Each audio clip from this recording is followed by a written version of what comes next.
Welcome to another S&P 500 analysis. Today is January 16, 2021. We saw a choppy week for the S&P 500 and the stock market last week. And the S&P 500 had its first losing week in the new year and in the last 5 weeks. So is this the sign of the S&P 500 rolling over for the long overdue correction? In this video, we'll analyze the S&P 500 and the other major market indexes, review the market sentiment and its internals, then we'll look at the price action of the FAANG stocks. Before I continue, I'd like to ask you to take a moment to click the thumbs up to help me promote and share this video on YouTube. And if you have not subscribed to this channel, click on the subscribe. Thank you for your support. Now let's go and take a look at the S&P 500 price action and see is it showing us the market is rolling over for major corrections. Looking at this weekly chart of the S&P 500, for the week the S&P 500 lost 56 points or 1.48% and has a range of somewhere around 74 points. And you can see that this the first week closed negative since the last 5 weeks. But the price is still above this long-term megaphone channel, and also the 10-week and the 40-week moving average is still pointing up. Although we did see a bearish inside week candle forming, so that could be a sign that we could see a little bit more pullback in the near term. So let's go and take a look at the market sentiment and also the market internal to see are they telling us that the S&P 500 and the rest of the market is rolling over for a long overdue correction. Starting off with the VIX, we see the VIX came up a little bit last week and closed at 24.34 on Friday. So it is getting close to the middle of this 2030 zone, and we see a little bit more caution coming into the market, although it is not at a panic stage yet. Now the put call ratio also came up a bit and sitting at 0.58 on Friday. So until it get up to this 0.75, I would say that the market is still in a risk on mode. So who knows, right? Next week we might see this come up to that 0.75 and maybe move up to a 1, but anything is possible. So at least right now, it's still sitting at this risk-on level here down near the 0.6 area. And looking at the up-down volume ratio, we are not seeing anything out of the extraordinary here on the New York Stock Exchange. On the down day, we did see a little bit of a positive divergence on Thursday. We saw a positive up-down volume ratio while the market was down. The S&P sold off on Friday with a negative up-down volume ratio. There were 2.1 times more down volume than up volume, and also the advanced decline did move negative. It had 1,241 more decliners than advancer on Friday. But the New York Stock Exchange new high, new low did close with a positive. It had 99 more new 52-week high than 52-week low. And the cumulative AD line did not show any divergence here. It is still working on the positive divergence. So we'll keep an eye on for the resolution of that positive divergence. We saw it develop on Thursday. And here in the NASDAQ market, remember during the midweek video, we talked about the up-down volume ratio that was positive for the NASDAQ market and putting up positive divergence while the NASDAQ 100 was closing down. But we did see a negative up-down volume ratio on Friday, just barely. It closed with 1.1 times more down volume than up volume, with a daily advanced decline with 1,459 more decliners than advancer on Friday. But again, the NASDAQ new high, new low, there were 215 more new 52-week high than new 52-week low, although on Thursday, it was up above the 600 level. And the advanced decline, cumulative advanced decline line also is not showing any divergence, and it is still working on that positive divergence. So it's similarly to the New York Stock Exchange. We'll keep an eye on the resolution of that positive divergence. As you can see from the market sentiment and the market internals, they are not showing any sign that there is a major correction coming in the near term. We could see some minor pullback. So let's go and take a look at the S&P 500 and the other major market indexes and see what the price action is telling us. On this composite index chart, we see the New York Stock Exchange Composite, the Dow Jones Transportation, and the Russell 2000 closed with a new closing high on Thursday.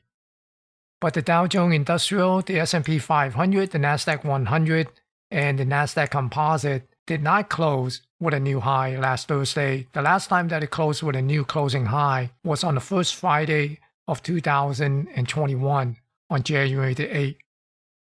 On this daily chart of the S&P 500, we saw the index sort of consolidating most part of the week.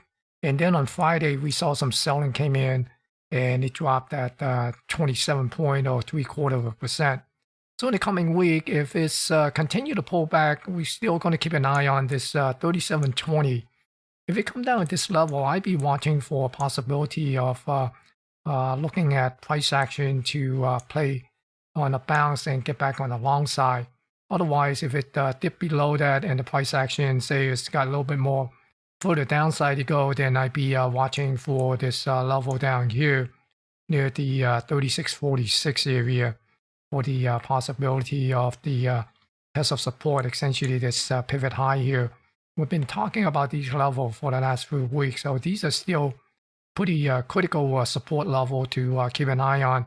But if the index decide to reverse itself, then we are looking at this upward trend line here on this channel and eventually get up to this 3900, which is this 618 major move at 3901, and also the other 141 extension here at this 3891 level.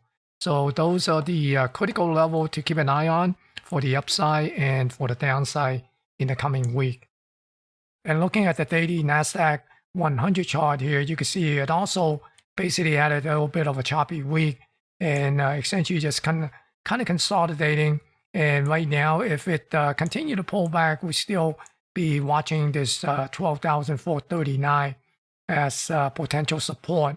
And if they decide to reverse back up, then we continue to watch for this major move at 13,515. For the Dow Jones Industrial, we saw the Dow Jones Industrial try to make a new high or close at a new high last couple times. Then it just unable to do so. And right now it seems to be pulling back into this channel here. So if it continue to pull back, then we basically are looking for the possibility of coming back down to somewhere around this 3,000 level. And then we look for a bounce back up. Essentially, we're still looking for this major move of this bull flag that we've been watching, essentially the breakout of this channel with a major move on this flagpole here. And we're looking at this 32,200 area for the first target, the 618 target. And we see the Dow Jones Transportation continue to make new high on Thursday. Like we said earlier, that the Dow Jones Transportation closed at a new closing high. Although it did pull back on Friday, and if it continue to pull back, we essentially are looking for this 12,379 area for potential support. And if it continue to push up, then the first level that we'll be watching for is the 13,384. Eventually, we're looking for it to move up to this upper channel here, and that will be above the 14,000 area. So we'll keep an eye on it. That's a long distance away. Anything could happen. But right now, the downside is 12,379, and the upside is the 13,384. The Russell 2000 being the strongest index recently, and it made a new high and also closed at a new closing high on Thursday. On Friday, it pulled back along with the other major market indexes. And as it continued to pull back, we're basically looking for this level here at 2065. And if it break below 2065, then I'll be looking at this 1935 for potential support. And if it continue to push up, we essentially are looking for this 161 extension, this 2177. So those are the indexes. Now let's go and look at the FAANG stock that are dragging the S&P 500 and the NASDAQ. Let's start off looking at Facebook. This is the weekly chart of Facebook. And see there could be a support level down here near this 240 area. So I'm looking for the possibility of maybe a bounce back up. And although there is a trend line coming down, and that could be pose a resistance up here somewhere around the 280 area. But if Facebook, breach this and break down below this 243, essentially the support area here, then we're basically looking at this level down here, somewhere around 210 area. Here, looking at Apple, ever since it made a new all-time high 3 weeks ago, it's been pulling back. So right now, we're basically watching to see will Apple be able to hold above this 125 support. If it could not hold this support, then we're essentially looking for Apple possibly work its way down to this 105, 106 area. So we'll see, would it be able to get a bounce up here at this 125, or would it break down from it and work itself back down to the 106 area. And looking at Amazon, Amazon has also been pulling back, and it seems like it might be forming a little bit of a triangle.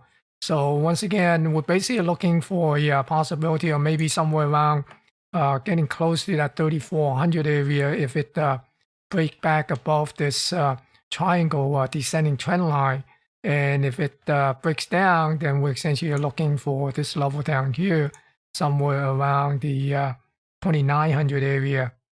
And for Netflix, it seems to be chopping around within the zone here between 460 and 575 area. So right now, I'm keeping an eye on Netflix to see will it pull back to the 460 and get a bounce back here and move back up to the 570. Or will it break down and work itself back down to somewhere around this 390 area? And finally, looking at Google, Google been consolidating up here between the 1700 and the 1825 area. So we'll see if Google be able to get a bounce off the 1700 and work itself back up to the 1825, or will it come back down and dip down to test this 1550 area here. So those are the FAANG stock, as you can see, that been consolidating and been pretty choppy. And that's the reason why you are seeing S&P 500 and the NASDAQ 100, and also in some part of the NASDAQ composite, is being dragged down and pretty choppy. In summary, from the market sentiment and also the market internal, they are not telling us that there is a major correction coming in the near term. And the price action, although it is a little bit extended, we could expect a minor pullback in the near term, but nothing to the level of a 20% type of a correction. If we go back and look at this weekly chart, we did see a 10% correction back in September, and also we saw a 9% correction in October. So one could say that the market is overextended from the March low to the present. But if you look at in terms of the recent rally, it is really not that extended, because we had a 10% correction from the March low when we saw that correction of September, and also another 9% correction in October. So overall, the market is not telling us there is a major correction coming, but we could see a 6-5% sort of a pullback, and that would not be surprising to me in the near term. But until the market is telling us otherwise, we will keep on watching for newer high. So I hope you find this video informative and useful. Be sure to smash that thumbs up to help me promote and share this video on YouTube. Thank you for watching, and stay safe.